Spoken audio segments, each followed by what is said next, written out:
Rocket जो होता है कई टुकड़ों में होता है, इसे एक खड़ा असेंबल करने में बहुत टाइम लगता है। ये कई फीट 5-6 मंजिला इमारत के बराबर होता है, छोटा तो होता नहीं, आप इसे एक साथ रख सकते हैं। जैसे हम बात करें, ये रॉकेट के सपोज करिए कि ये टुकड़े हैं, इन्हें हमें एक के ऊपर एक जोड़ना है, तो हम यहाँ आराम से आप देख सकते हैं कि इस पर हम जोड़ दिए, तो हमारा हाथ यहाँ तक पहुंच गया तब ना जोड़ दिए। अगर ये 20 फीट का ऊंचा रहता, हमसे भी ऊंचा, तो नहीं जोड़ पाते। यही प्रॉब्लम हो जाता है इसरो के सैटेलाइट रॉकेट्स के साथ। इन रॉकेट को कई टुकड़ों में लाया जाता है और यहाँ रख के क्रेन की मदद से खींचा जाता है। क्रेन की मदद से इसे उठा के और फिर इसे असेंबल किया जाता है एक एक पार्ट। जहां आपको 4 पार्ट दिख रहा हो, 1 2 3 4, ये तो ऊपर वाला पेलोड है, तो इसको भी आप 5वां पार्ट मान सकते हैं। तो एक एक पार्ट को इस तरह से क्रेन के मदद से रखा जाता है। पहला पार्ट रखने में तो दिक्कत नहीं होता है क्योंकि हाइट कम ही रहती है, लेकिन जैसे जैसे ये ऊपर जाता है वहां तक इंजीनियर को पहुंचना, वहां से नट बोल्ट को कसना, पूरा सीधा रखना, हर चीज को जांच करना काफी दिक्कत होती है। इसलिए इसका जो असेंबली वाला यूनिट होता है ये काफी सोफिस्टिकेटेड, एकदम अत्याधुनिक होता है। जैसे यहां देखेंगे तो एक पार्ट को रख दिया गया है। अब यहां देखिएगा, यहां पर एक छत बना दिया गया, वो टेम्पोररी होता है, इस तरह से गिरा दीजिएगा तो ये आके गिर जाता है। अब यहाँ वाले पे इंजीनियर वगैरह अपना यहाँ पे खड़े होकर देख सकते हैं, फिर यहाँ हो सकता है। अब ये वाला जो सेकंड पार्ट जा रहा है, इसे क्रेन से खींच के इसके ऊपर रखा जाएगा। जैसे देखिए, ये फर्स्ट वाला पार्ट यहाँ रख दिया गया, इसमें से इंजीनियर हट गए। अब देखिए यहाँ पर ये लोग यहाँ पर अपना वर्क कर रहे हैं। जब ये हो जाएगा तो ये वाले छत को खोल दिया जाएगा, फिर इस छत को यहाँ पर ऐसे नीचे गिरा दिया जाएगा ताकि वो लोग काम कर सके। ये असेंबली यूनिट होती है, कई फ्लोर बाई फ्लोर होती है जिसमें जोड़ा जाता है। जैसे ये देखिए, यहाँ आपको दिख रहा होगा रॉकेट का एक नीचे वाला पार्ट है। कैसे? जैसे ये रॉकेट ऊपर में भी भूरा है, नीचे में भी ब्राउन कलर का है, तो ये ब्राउन वाला दिख रहा है, ये सेकंड पार्ट, एक पार्ट है जो इसके नीचे है। और ये जो फ्लोर बना है ये टेम्पोररी फ्लोर है, परमानेंट फ्लोर नहीं है, छत नहीं है। अब इसके ऊपर इसको रखा जाएगा क्रेन के मदद से, फिर ये लोग इसको अच्छे से ज्वाइंट करेंगे, फिर इसके ऊपर एक और, जब ये हो जाएगा तो ये वाले छत को खोल दिया जाएगा, फिर इस छत को यहाँ पर ऐसे नीचे गिरा दिया जाएगा ताकि वो लोग काम कर सके। ये असेंबली यूनिट होती है, कई फ्लोर बाई फ्लोर होती है जिसमें जोड़ा जाता है। जैसे ये देखिए, यहाँ आपको दिख रहा होगा रॉकेट का एक नीचे वाला पार्ट है। कैसे? जैसे ये रॉकेट ऊपर में भी भूरा है, नीचे में भी ब्राउन कलर का है, अब ये हो जाएगा तो ये वाले छत को खोल दिया जाएगा, फिर इस छत को यहाँ पर ऐसे नीचे गिरा दिया जाएगा ताकि वो लोग काम कर सके। ये असेंबली यूनिट होती है, कई फ्लोर बाई फ्लोर होती है जिसमें जोड़ा जाता है। जैसे ये देखिए, यहाँ आपको दिख रहा होगा रॉकेट का एक नीचे वाला पार्ट है। कैसे? जैसे ये रॉकेट ऊपर में भी भूरा है, नीचे में भी ब्राउन कलर का है, तो ये ब्राउन वाला दिख रहा है, ये सेकंड पार्ट, एक पार्ट है जो इसके नीचे है। और ये जो फ्लोर बना है ये टेम्पोररी फ्लोर है, परमानेंट फ्लोर नहीं है, छत नहीं है। अब इसके ऊपर इसको रखा जाएगा क्रेन के मदद से, फिर ये लोग इसको अच्छे से ज्वाइंट करेंगे, फिर इसके ऊपर एक और पार्ट को रखा जाएगा। इस तरह से देखिए, एक यहाँ पार्ट है, यहाँ है, यहाँ है, यहाँ है, ऐसे करते करते जोड़ा जाता है। लेकिन ये जो छत देख रहे हैं ये ग्रीन कलर का, इसको हटना तो जरूरी है, पता चला यही रहेगा, रॉकेट उड़ाएंगे तो इसी में फंस के ब्लास्ट कर जाएगा। तो ये टेम्पोररी होता है। जब रॉकेट के सारे स्टेजेज को आपस में जोड़ लिया जाता है तो ये जो छत टाइप का बना था इसे फोल्ड करके हटा लिया जाता है। देखिए, ये फोल्ड करके हटा लिया गया और इसको एक बहुत बड़े ट्रेन टाइप का होता है जिसे हम लोग रॉकेट कार कहते हैं, इससे अब इसको आगे की ओर ले जाया जाता है, अब लॉन्च पैड की ओर ले जाया जाता है। यहाँ तो इसे असेंबल किया गया था, अब यहाँ से इसको लेके जाया जाएगा। ये था आपका असेंबली रूम। ये देखिए, ये सारे छत के पार्ट्स थे, अलग अलग थे, ये ऐसे खुल गए हैं। अब इसको इसी के मदद से लाया जाएगा। इसके अंदर ये असेंबल किया जा रहा था लेकिन वहां से लॉन्च नहीं किया जाएगा, इसके मदद से, इस कार के मदद से यहाँ लाके फिर इसमें इसको अटैच करके रखा जाएगा इस लॉन्च पैड में। इसरो के पास अभी फिलहाल में दो लॉन्च पैड है।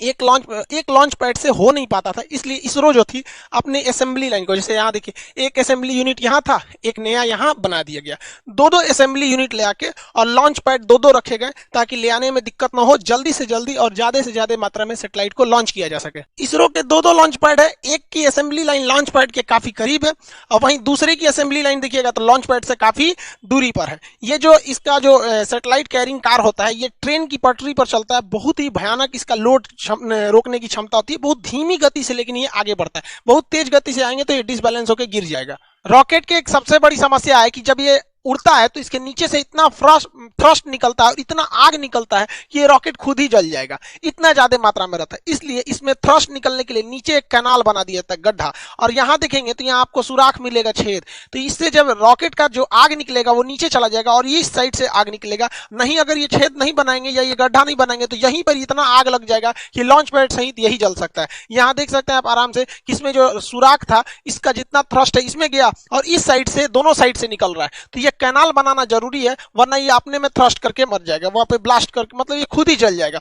यहाँ नीचे गिरा और इस तरह से दोनों डायरेक्शन में हट गया, या ये इस डायरेक्शन में जाता है ताकि वो ज्यादा से ज्यादा आग को अलग डायरेक्शन में फैला सके। जब सैटेलाइट को लॉन्च पैड पे रखा जाता है तो इसमें जितने सेंसर वगैरह होते हैं वायर से ये लोग कनेक्टेड किए रहते हैं। इसमें जितनी चीजें होती हैं ये कनेक्ट करके रखी गई रहती है। जब काउंटडाउन उल्टी गिनती चालू होती है 48 घंटा पहले से, अगर इसमें भी कोई गड़बड़ी पाई जाएगा तो यहीं पे रोका जा सकता है, और अगर गड़बड़ी नहीं पाई गई तो रॉकेट को लॉन्च कर दिया जाता है। लेकिन समस्या क्या होती है, जो इसमें फ्यूल रखा जाता है तो जो फ्यूल रहता है उसे बहुत ही कम टेम्परेचर पर रखा जाता है और 2 दिन पहले ही इसकी पूरी तरह तैयारी कर दी जाती है। तो इसे धूप में छोड़ने से क्या होता है, उसका टेम्परेचर बढ़ सकता है, अंदर रिएक्शन वगैरह हो सकता है। इसलिए इसके बाहर एक इंसुलेटर की परत लगा दी जाती है। देखिए एक परत लगा दिया जाता है इंसुलेटर की इसके चारों ओर बाहर में, ताकि जो फ्यूल है वो हीट उस पर ना मिल सके।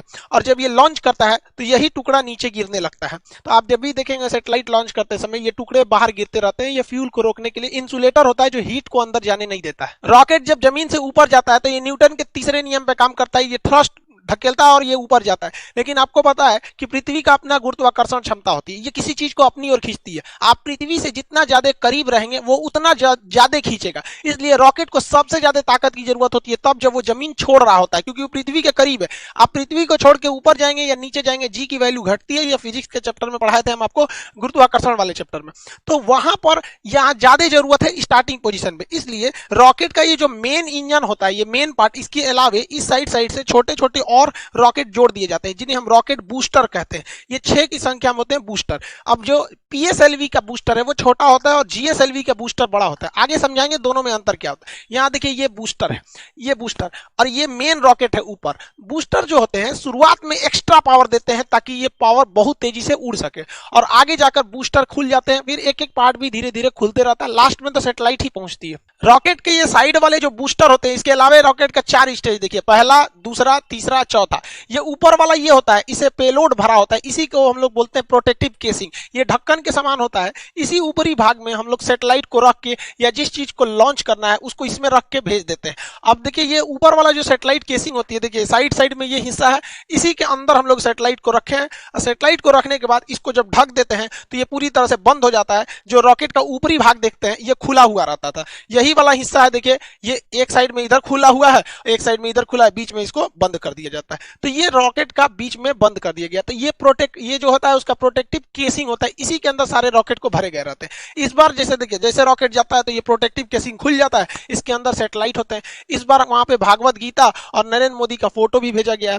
नरेंद्र मोदी का फोटो इसलिए भेजा गया कि जैसे ही मोदी जी 2014 में शपथ लिए थे तभी उन्होंने सार्क की मीटिंग में कह दिया था कि इसरो सार्क देशों के लिए एक सैटेलाइट लॉन्च करेगी। पाकिस्तान बाद में उसमें से अलग हो गया। तो मोदी जी की विजनरी में इसरो का काफी ज्यादा योगदान रहा, मतलब वो इस साइंटिफिक चीजों को काफी आगे बढ़ाते हैं। इसलिए इसरो ने इनकी तस्वीर को अंतरिक्ष में भी भेजा था। और भागवत गीता को तो शांति का एक संदेश के रूप में, कि भागवत गीता एक तरह का क्या है, मतलब कई तरह के जो सांसारिक सवाल होते हैं उनको, उनका एक उसमें जवाब एक तरह से कर लीजिए। जैसे मान के चलिए कुछ लोग कहते हैं कि हमारा जीवन बहुत कष्ट में हो गया है, भाग साथ नहीं दे रहा है, नसीब साथ दे रहा है। उन लोगों को कहते हैं कि भाई साहब कभी फुर्सत मिले ना तो भागवत गीता में कर्ण की जीवनी पढ़ लीजिएगा। बेचारा जब से पैदा हुआ और जब तक मृत सैया पर भी लेटा था तो भी अपना दांत तोड़ के वो दान दे दिया था। तो जो लोग को लगता है कि मेरा नसीब खराब है तो एक बार कर्ण का देखिएगा, फिर समझ में आएगा आपका दुख कितना बड़ा और कितना छोटा है। खैर अपने टॉपिक पे आते हैं। इस बार 28 फरवरी 2021 को इसरो ने लॉन्च किया, तो अपने साथ टोटल 19 सैटेलाइट को लॉन्च किया गया था। इसमें एक ब्राजील का बना हुआ वहां पर एमेजोनिया 1 नाम का सैटेलाइट था जो काफी महत्वपूर्ण था। इसे PSLV C51 रॉकेट से छोड़ा गया। इस रॉकेट का नाम याद रखिएगा क्योंकि इसके मदद से भागवत गीता और मोदी जी का फोटो भेजा गया है, तो ये थोड़ा इंपॉर्टेंट हो सकता है। ये PSLV की 53वीं सक्सेसफुल मिशन थी। भारत के पास दुनिया के सबसे आधुनिकतम सैटेलाइट लॉन्च व्हीकल है। सैटेलाइट भी है हमारे पास, PSLV है छोटी उड़ान के लिए, और ये बाहुबली है GSLV, ये दुनिया में सबसे खतरनाक अभी है। आज इसरो का लोहा पूरी दुनिया मानती है, जबकि इसी इसरो के ऊपर एक वक्त था जब दुनिया हंसती थी, जब इसरो के वैज्ञानिक जो थे वो साइकिल पे अपने रॉकेट को ले गए थे।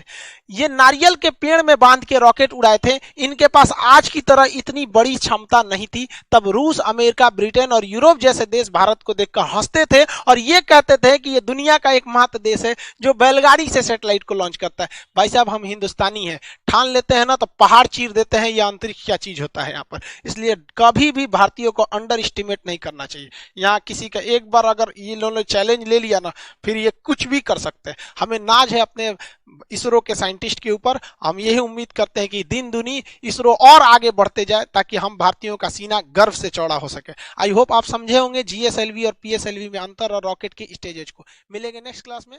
जय हिंद।